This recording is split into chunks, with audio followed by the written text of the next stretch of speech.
Welcome to episode 60 of the Gambots podcast. I'm your host, Eric, and this is my co-host. It's Christian. On this week's episode, we are going to be talking about the Amazon Prime movie VelociPastor, and we will be finishing up with a discussion on the Oscars, as that will be occurring next weekend.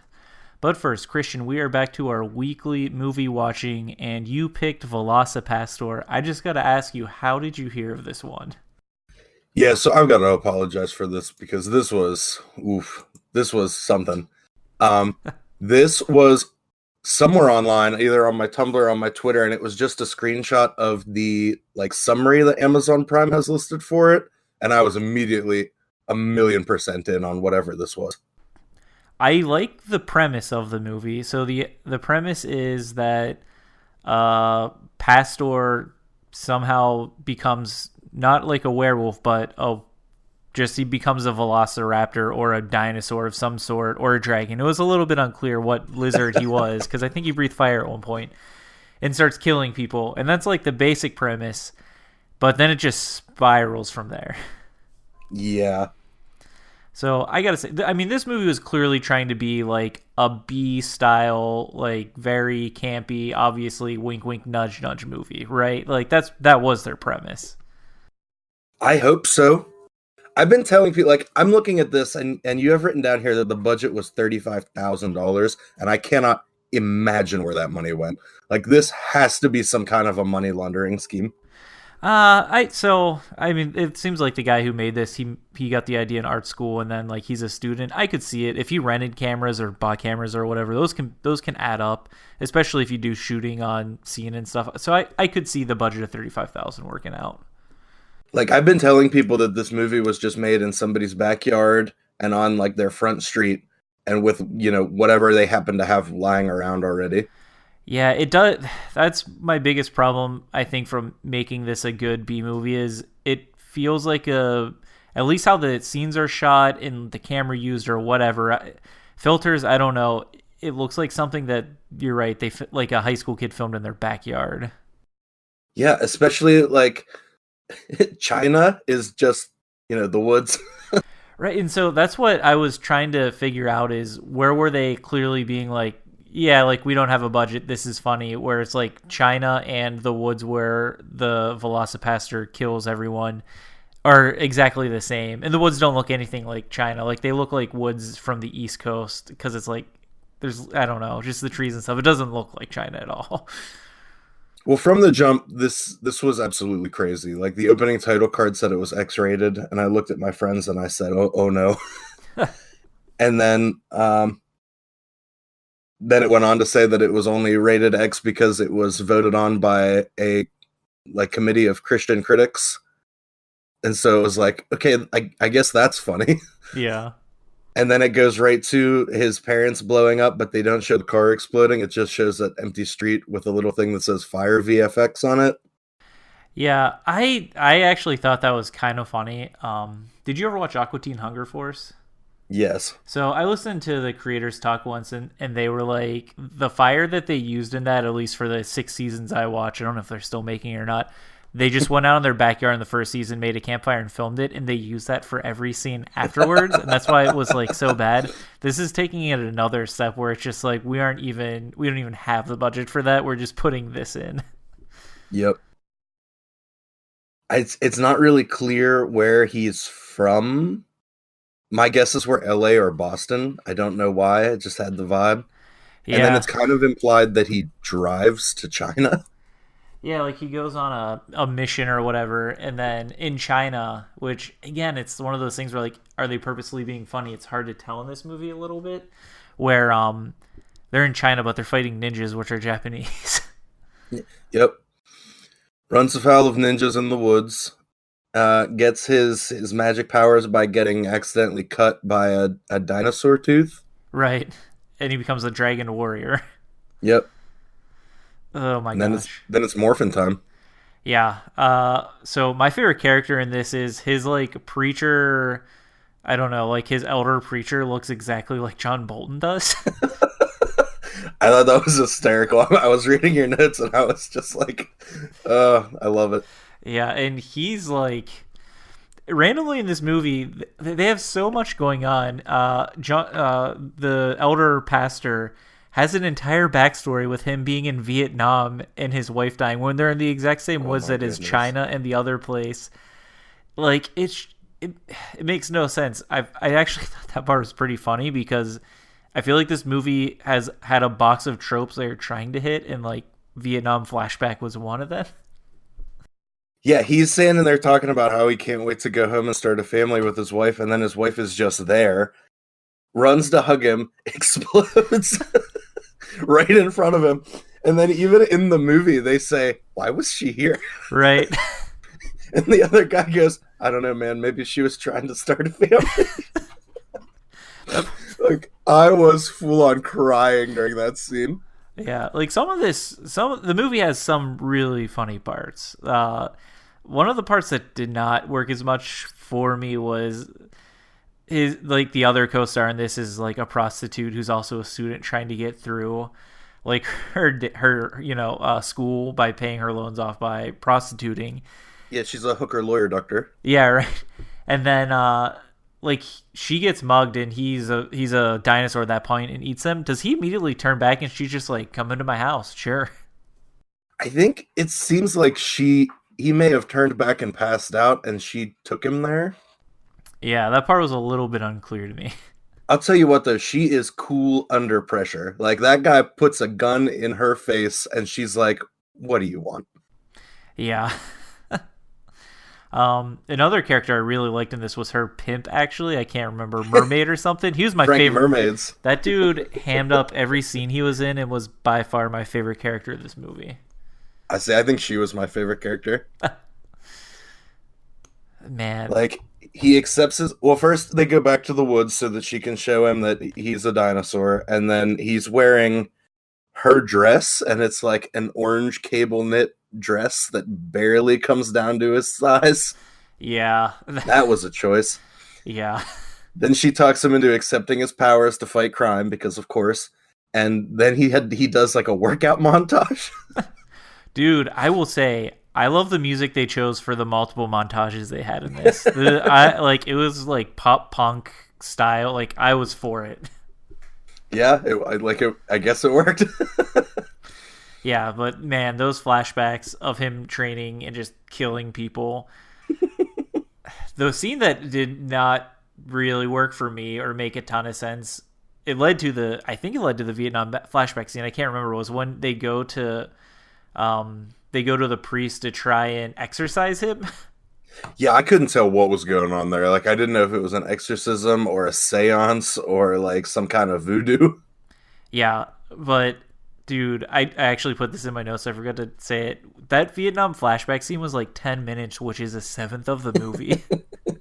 Yeah. So this movie's like 1 hour and 11 minutes, I think is what Amazon Prime said. And with credits. Yeah, it was about halfway through and I was wondering if this was going to be like worth continuing.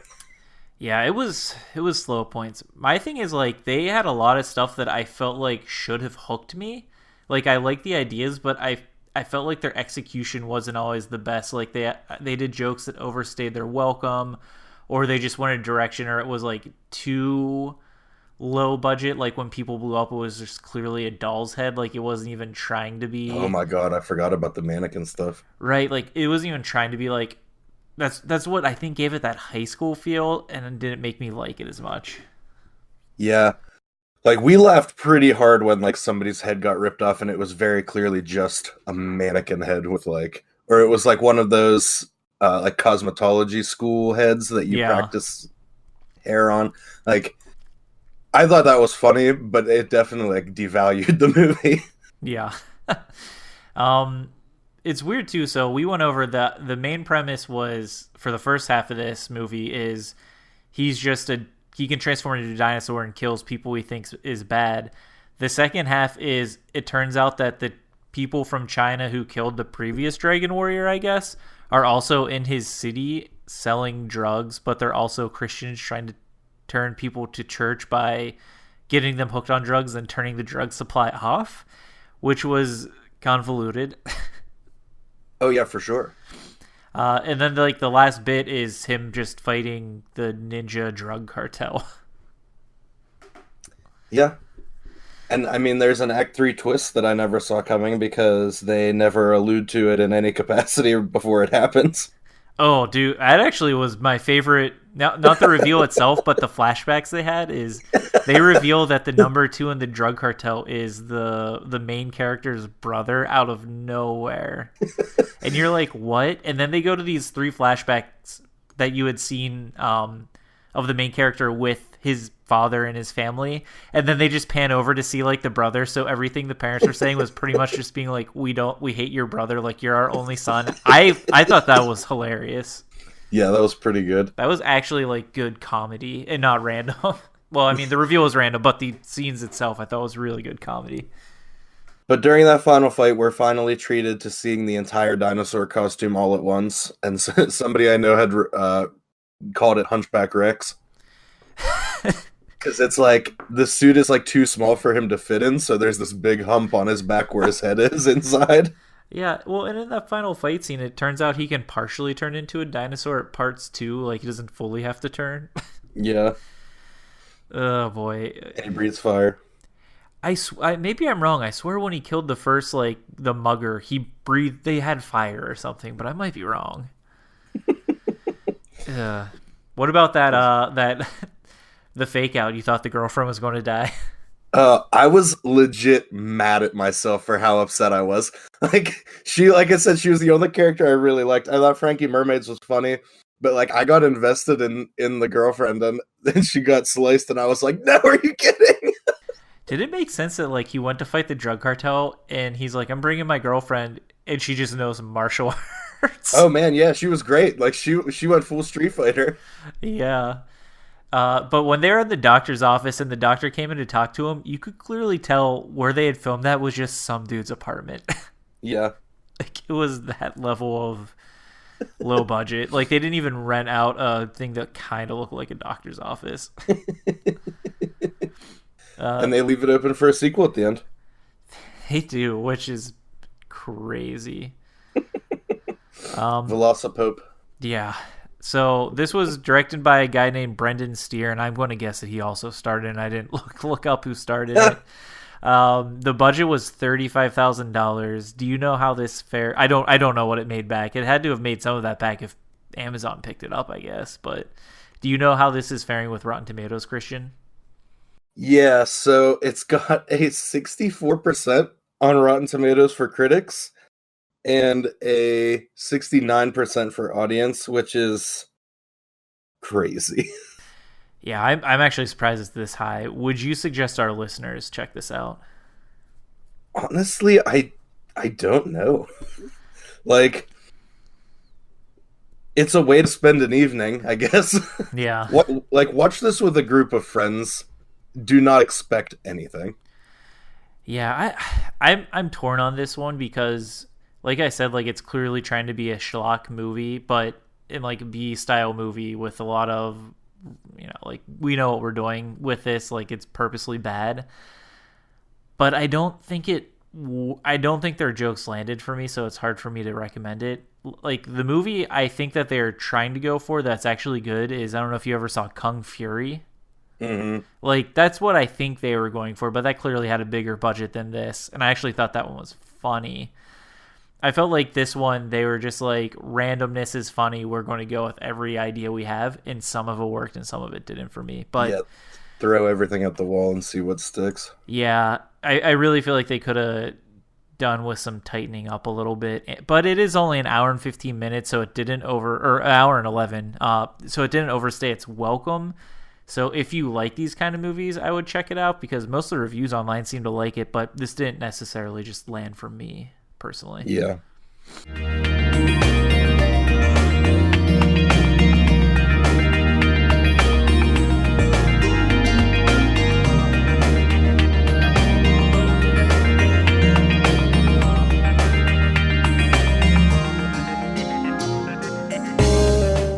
All right, and now we're going to be talking about the Oscars, which are occurring next Sunday. Christian, let's go through some of these categories briefly so we can at least get our picks in on this one. We did not fare too well last year, but I've actually seen more movies than general, more movies than I normally do for this because I don't know. I guess there's a total of 120 some nominations, and Best Pictures constitute 69 of them. So I just tried to see the Best Pictures. So I've actually seen a fair portion. Mm-hmm. So first, we'll start with the lower half is writing for Best Original Screenplay, and I've actually seen all these ones. And the nominees are Knives Out, Marriage Story, 1917, Once Upon a Time in Hollywood, and Parasite. Which one of these have you seen? I think just Knives Out. Do you have a pick for it then? I'd like Knives Out to win. I haven't heard much about the writing of these other ones. 1917 seems like it's not going to be like a movie that would win writing category. Like it's going to be more like cinematography and stuff like that. But like Knives Out was great. The dialogue was all very compelling. The characters had their own great personalities. The story was fantastic, and it kept me guessing. I was really happy with it. I hope that wins, especially since that's the only thing it's nominated for, which seems crazy to me.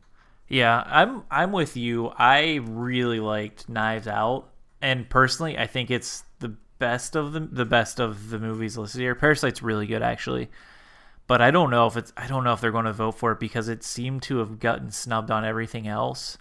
I think if I had to rank them, I think my favorite are Knives Out, Parasite, Marriage Story. But I think Marriage Story is going to win. Yeah, I hope Parasite does well in some stuff because it is winning awards left and right in like other award programs. Yeah, I saw Parasite yesterday. Our theater had it. It's awesome. I don't know because it's a foreign film. How people are going to vote on it, or if as many people have seen it who would need to for it to win. I'm just not too sure on that one.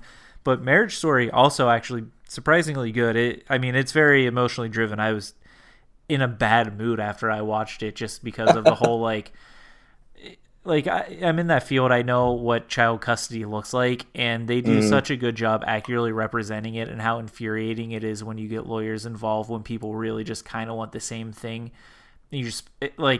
It's so accurate how that can go down that I was invested, but I think that's my guess as to what's going to win. All right, moving on to writing for adapted screenplay, we have The Irishman, Jojo Rabbit, Joker, Two Popes, and Little Women. What do you think is going to win this one? Oh man, I'm torn. Like I love Little Women so much, but I watched Two Popes since the last time we recorded, and it was fantastic. So I would be willing to bet that Two Popes is going to win. All right, I'll put you down for Two Popes. I've only seen The Irishman and Joker on this list, so I'm not too sure on this one. I've heard a lot of good things about Little Women.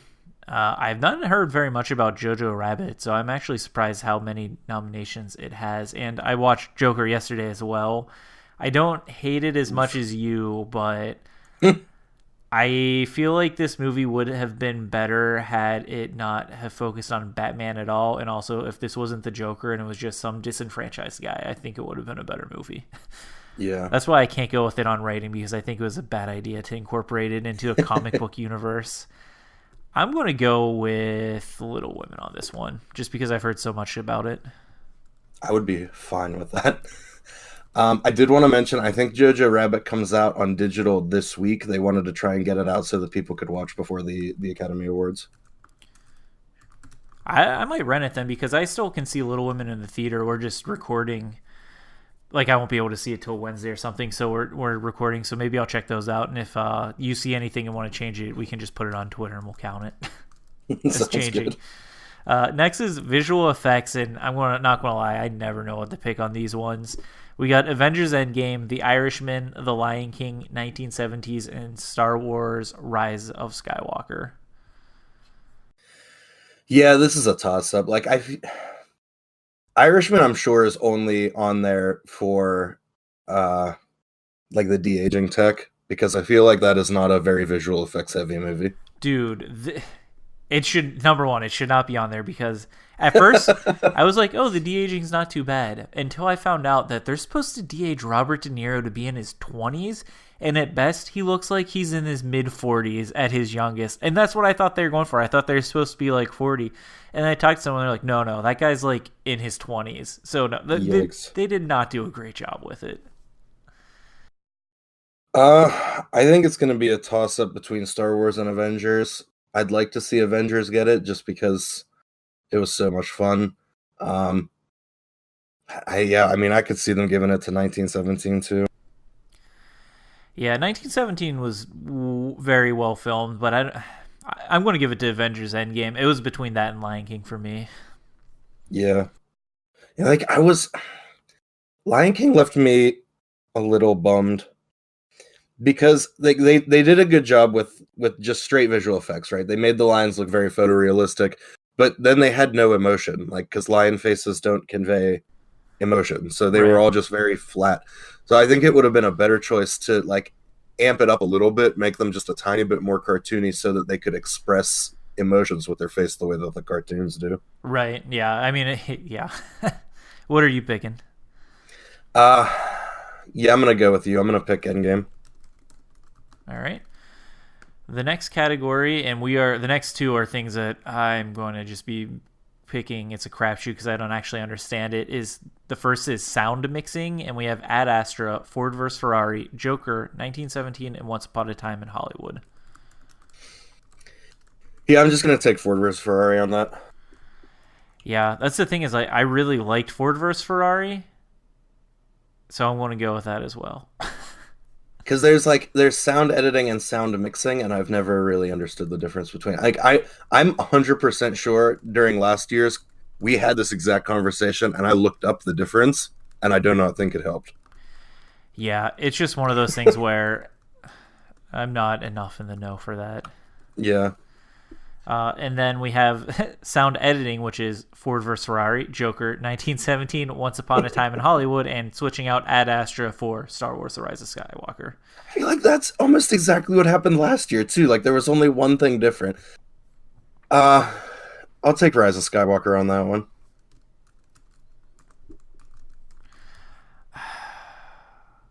I'm not too. That's the problem. I just don't know what these are.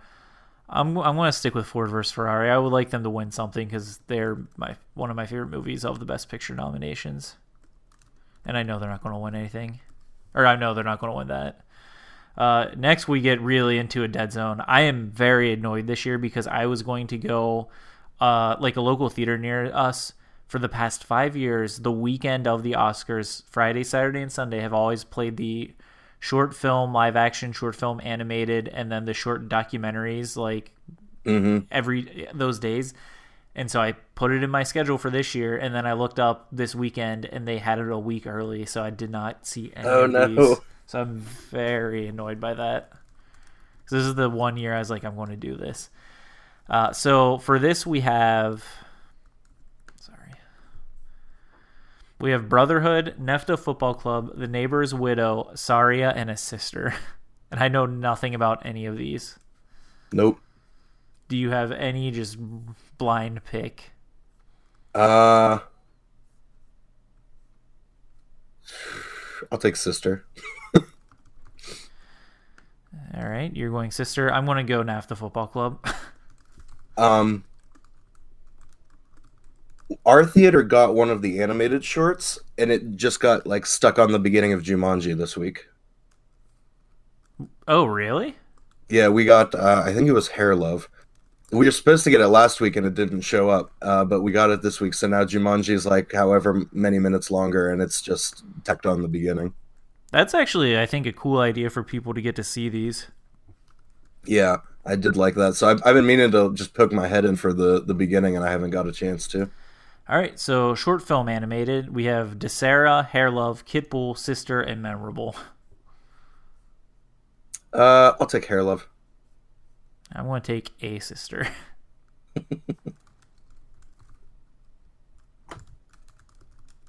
Completely different than the other short.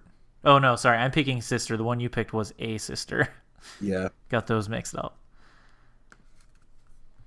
Okay, next we are on to production design, and this is The Irishman, Jojo Rabbit, 1917, Once Upon a Time in Hollywood, and Parasite. I think they're probably going to give this one to Once Upon a Time in Hollywood. So that's what you're going for, Once Upon a Time? Yeah.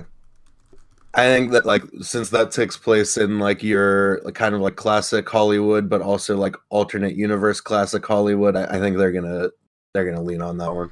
Yeah. I think Jojo Rabbit could be a dark horse on this one, but I'm going with 1917. Everything involved with that, like, outside of like the acting and stuff, was so well done. I'm going to go with that one. It's true. I did hear that one is like a couple of extremely long single shots. Yeah. Oh, I think they try and say it's one, but there's one point where like the guy blacks out, so I'm counting it as two. But yeah, it's crazily well shot. That's like my lock for cinematography. I'll be surprised if that doesn't win that. Next is music for original song. Do you know who the nominations are for this one, Christian? Yeah, so we've got Can't Let You Throw Yourself Away from Toy Story 4, I'm Gonna Love Me Again from Rocket Man, I'm Standing With You from Breakthrough, Into the Unknown from Frozen 2, and Stand Up from Harriet. I've only heard one of these. I'm taking Into the Unknown because it's great. Yeah, that's the one I'm going with as well, just because I know Disney stuff tends to do well with them, because this is one of the categories where songs, and I think animated more so, is I don't know how much the people watch them and they just maybe talk to their kids or something, you know? Mm-hmm. Next is music original score. And the nominations are Joker, Little Women, Marriage Story, Star Wars, The Rise of Skywalker, and 1917. You know, I hate to do it, but I want to vote for Joker because the woman who wrote the score for this is Icelandic. Yeah, I'm going to go with Joker as well after listening to it. I think it's pretty well done. 1917 is actually, I mean, they do have some music, I guess, but for me, like, it wasn't the focus when I was watching that. I was so tense that I don't remember the music. Maybe it's, recency bias, but I do remember being like, oh, the Joker score is not too bad. Yeah. All right, Christian. Next is hair and makeup. Who are the nominees for that? We got Bombshell, Joker, Judy, Maleficent, and 1917. I'd like Maleficent to win just because I feel like the most work probably went into that as far as just like absolute bananas costumes, but I could see Bombshell taking it for like how realistic they got some of those people. Yeah. Did you end up seeing Bombshell? I didn't get a chance to. It never came to our theater, and I've been too busy to seek it out elsewhere. Yeah, the one I would like to win on this is Judy. I didn't see it. It looked interesting, and I think Judy Garland's obviously an icon. So, but I'm going to go with Joker. I think that's another one it's just going to end up taking because it's more than just standard hairstyling. Who's your pick going to be? I'm going to go with Bombshell. Bombshell. All right. Next, we're getting into I've only seen one of these, and I'm going to strongly pick it just because we'll see in a moment. But international feature film is Corpus Christi, Honeyland, Les Miserables, however you say that, Pain and Glory, and Parasite. Who do you think is going to win this one? I don't know. Like, I want to pick Parasite because it seems like the obvious winner, but I'm not ruling out that it's going to win Best Picture. But if it wins Best Picture, it has to win Best International Film Feature, right? Like, maybe? Because if they pick something else, like, wouldn't that have been on there? I guess. Yeah, I'll pick Parasite. I mean, Parasite's the only one I watched. I'm picking Parasite. It's so good. I'm sure these other movies are good, but Parasite was nominated for Best Picture. I would be surprised if it does not win. Have you seen the interviews with the director? No, I've not seen anything Because about it. I've been watching interviews like about him and stuff, but I've been avoiding anything about the movie itself because everything I've heard is like go into this movie knowing nothing and it'll be the best that it can be. Oh yeah, definitely. But Yeah. like his casual attitude towards winning these awards is just fantastic. Like they ask him how it felt to be nominated for an Academy Award, and he's like, it's a very local thing to Los Angeles, and I don't really care about that. That's awesome. So this movie, like, I went in thinking it was going to be like a pure horror movie, and totally like, yeah, go in as blind as you can. Everything I saw was just headlines about it, and I was like, kind of in my mind what I thought it would be, and it was nothing like that. Yeah, like I'm gonna be on a plane a couple times this week, so if Jojo Rabbit comes out on the 4th, like it's supposed to, I'll probably download it and watch it on the way home. I'm gonna try it. I don't know if Parasite is out for download or streaming anywhere, but I would love to be able to watch it this week before the ceremony. Yeah. Okay, so next category, and we're getting towards the top, the upper ones now, is film editing. And those are Ford vs. Ferrari, The Irishman, Jojo Rabbit, Joker, and Parasite.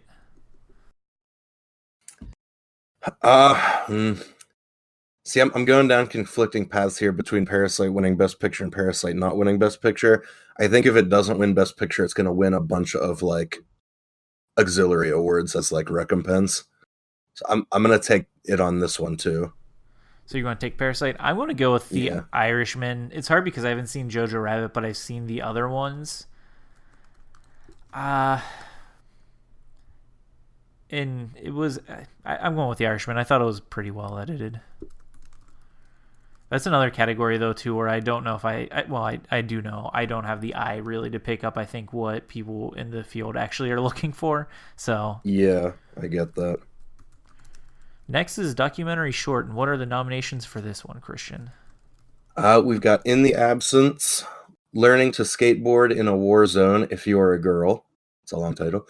Life Overtakes Me, St. Louis Superman, and Walk, Run, Cha-Cha. I know nothing about any of these. Right, I don't either. Which one are you going to pick? We'll just get this. I'm going to take Learning to Skateboard in a War Zone If You're a Girl. Yeah, I want to pick that too because that sounds like the most interesting to me. Sorry, I'm typing these out while we're going. I'm worried it's going to be very clicky. I am also going to say while you're typing that Parasite is at least on the Play Store for rent for $6. Yeah, I would. It's totally worth it. Of the best pictures, if you haven't seen any that you can rent, I would pick Parasite. Okay, next is documentary feature film. And those are American Factory, The Cave, The Edge of Democracy, For Sama, and Honeyland. Taking The Cave because I like caves. All right. You're taking The Cave. I'm taking Honeyland. I don't know much about it, but I assume it's about the bees, so just going with that. Ooh. All right. Now we are getting into directing. And who are the nominations for Best Director? Not a lot of surprises here. We got Irishman for Martin Scorsese, Joker for Todd Phillips, 1917 for Sam Mendes, Once Upon a Time in Hollywood for Tarantino, and Parasite for Bong Joon-ho. I mean, it feels too obvious, but I'm going to take Irishman. You're going to take Irishman? Yeah, I don't know. I feel like when Martin Scorsese's on the list, he's going to win. Yeah, my biggest problem with The Irishman was... I know Scorsese has more than these three movies, but it's like Scorsese, De Niro, and Pesci are in The Irishman, Casino. I think it's called Casino, and The Goodfellas. And I think The Irishman's the weakest of those three films. I think it's kind of, I don't think it's his best work. I don't really like Todd Phillips that much. I thought he's really whiny when he was out on the Joker saying he can't tell jokes anymore because people don't like his brand of comedy. And I was like, I really liked Old School. I still think it's funny, but comedy changes with time, and just complaining because people don't think you're funny anymore is so annoying. Like, dude, you're Yes. selling a product, man. If you really want to tell these jokes, you're just not going to get the fun. You have to go self-fund or something. So Yeah. I don't want him to win on principle just because he's a baby about having to Agreed. think of new jokes. He's the reason also why I just don't like. His press tour I thought was so annoying. And granted, I think the media made a lot out about the Joker movie, and they didn't really have to because nothing happened with it. But just listen to him talk. He was so whiny. I couldn't stand it. Yeah. I'm gonna go with 1917. Sam Mendes did a great job with that movie, and even like I just think to get one shot itself is challenging, but I don't know. I'm going with him. I think that one's going to win. That seems to be like a thing that it's like a challenge for directors now because it seems to be happening more and more where you're hearing about these one shot sequences. Yeah, didn't Birdman, was it Birdman? Some superhero one did it a couple years ago and ended up winning Best Picture, right? Yeah, Birdman did a couple one shots. I remember Daredevil got a lot of press because there was like a 10-minute fight scene that was in a hallway that was all just one shot. It was very cool. That episode of Haunting of Hill House did 2 real long one shots that were very cool. Like it's a great what's the word I'm looking for? I don't know. It's a great mechanism for telling the story, and it's cool to like watch for and see how they're done. Yeah. BoJack Horseman did it with a 20-minute monologue, didn't he? Yeah, man, that was it's my favorite episode. I just watched the final episodes yesterday. Nice. Maybe we'll talk about it next week. So next is costume design. We have The Irishman, Jojo Rabbit, Joker, Little Women, and Once Upon a Time in Hollywood. I'm probably gonna do Jojo Rabbit on this one. That's the dark horse for me because I haven't seen it. I want to go Once Upon a Time in Hollywood for reasons you did for the earlier one. I think it was for production design or whatever. I think old Hollywood loves, or Hollywood will love like the old Hollywood aesthetic. I think the I think the favorite might be Little Women because they love a period piece. But I don't know. I think I'm still taking Jojo Rabbit. Like I said, I like you said, I think it's gonna be the dark horse. Yes. And next we're getting into cinematography. I played my hand on this one already. The nominations are The Irishman, Joker, The Lighthouse, 1917, and Once Upon a Time in Hollywood. Who do you have for this one? You know, I'm taking Lighthouse. We kind of talked about it last time we recorded about how this seemed to be like Oscar bait and it didn't really get any nominations. And so I think they're going to give it to Lighthouse on this one just because it's nowhere else. Right. It's actually, you can rent this right now as well. I might check this one out because I wanted to see it in theaters and just never got around to it. But I'm going with 1917. When I watched that, I was just like, this is winning. So I will be surprised if that one doesn't. All right, next is animated feature. What are the nominations on this one? Ooh, okay. We got How to Train Your Dragon Hidden World. We've got I Lost My Body. We have Klaus. We have Missing Link, and we have Toy Story 4. So you've only seen one of these, right? Correct. I've seen none of them. I normally see most of the animated stuff, so I'm going in blind, and I'm just going to go Toy Story 4 just because it's a Toy Story movie. Yeah, so this is like I feel like I'm back a couple years ago reliving my the beginning of my Oscar rage because Toy Story 4 or Toy Story 3 beat the original How to Train Your Dragon for best animated feature that year, and I was so angry about it. I hope How to Train Your Dragon wins because it was incredible, and I hope Toy Story 4 does not win. But I'm gonna take Missing Link. Missing Link.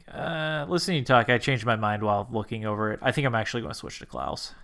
Klaus. I like the animation on it better. Yeah, it's a Netflix original I've been meaning to dig into. After Christmas ended, I kind of lost my drive, but maybe I'll download it for the plane.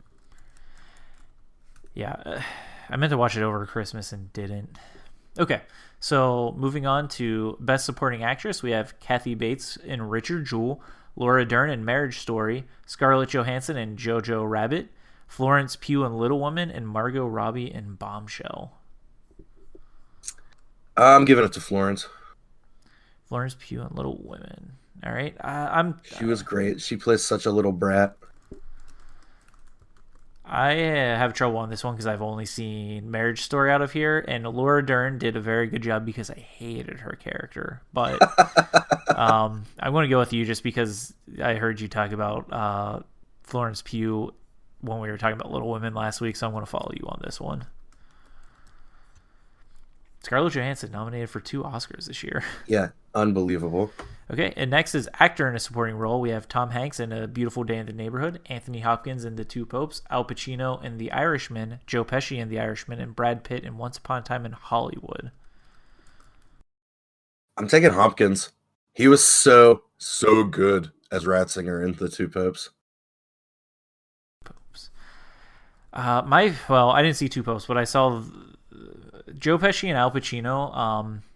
Joe Pesci was not that great in The Irishman. I'm honestly surprised he got a supporting role nod for this. Like, he was fine.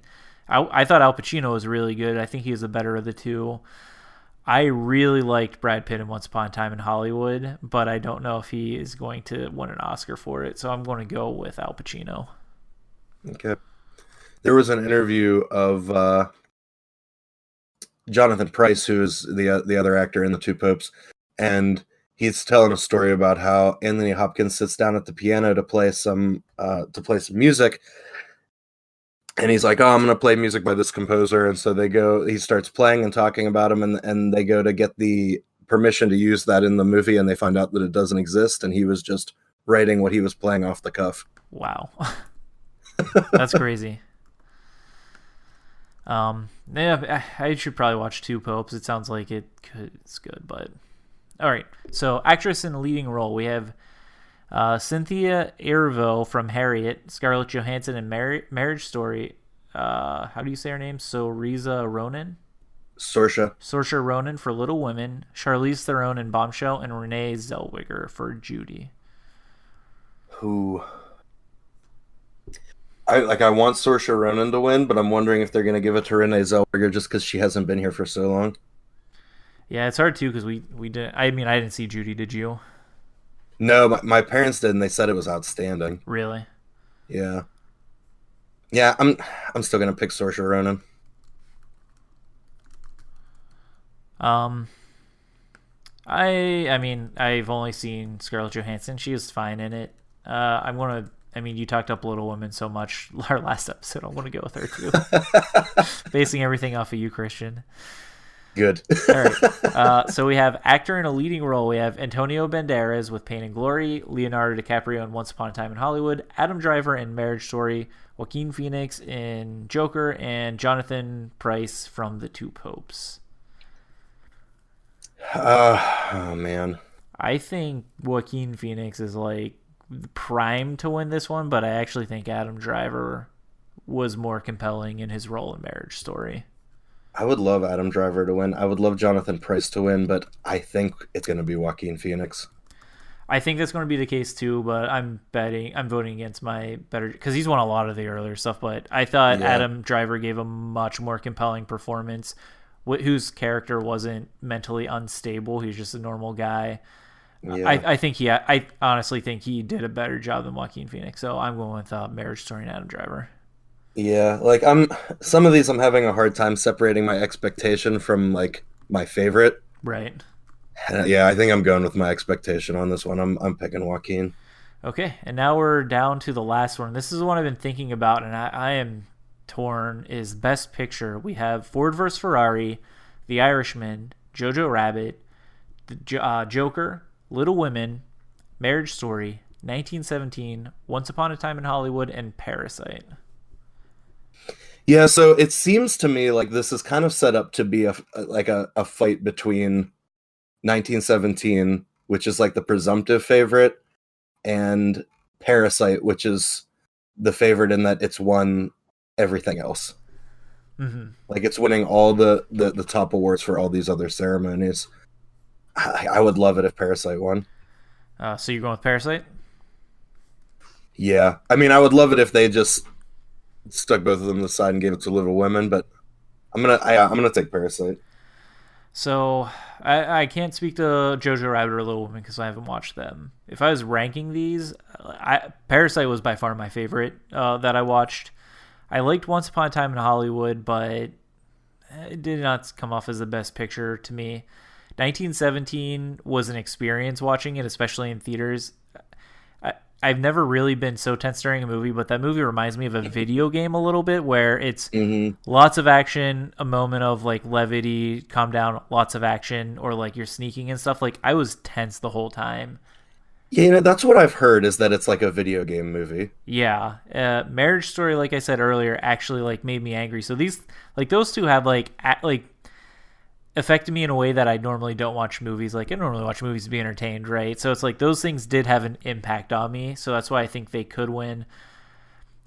Joker, I know we talked about last week how much you hated it. I said I think it would work way better if it was not Batman inspired.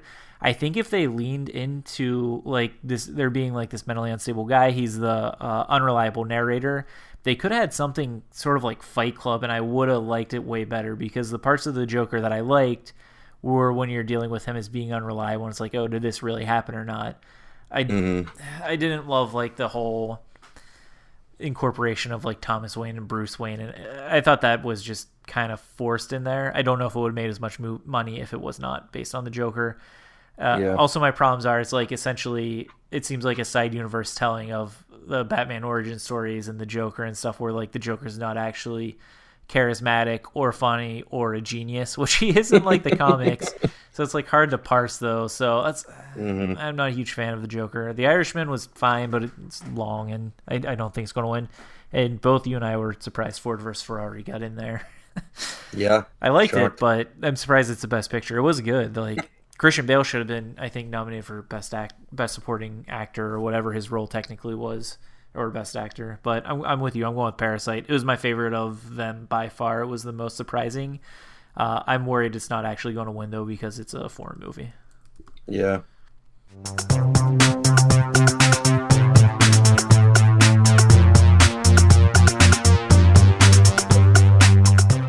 All right, guys, thanks for checking out our episode. If you would like to contact us, we are at Gambots Network on Twitter, or you can email us at gambots.blog@gmail.com. We're going to be starting our Amazon review game here in our standard format starting again in the next week or so. So if you have any suggestions for that, you can reach us there. We'll probably end up using it. Otherwise, thanks for checking in, guys. Thank you.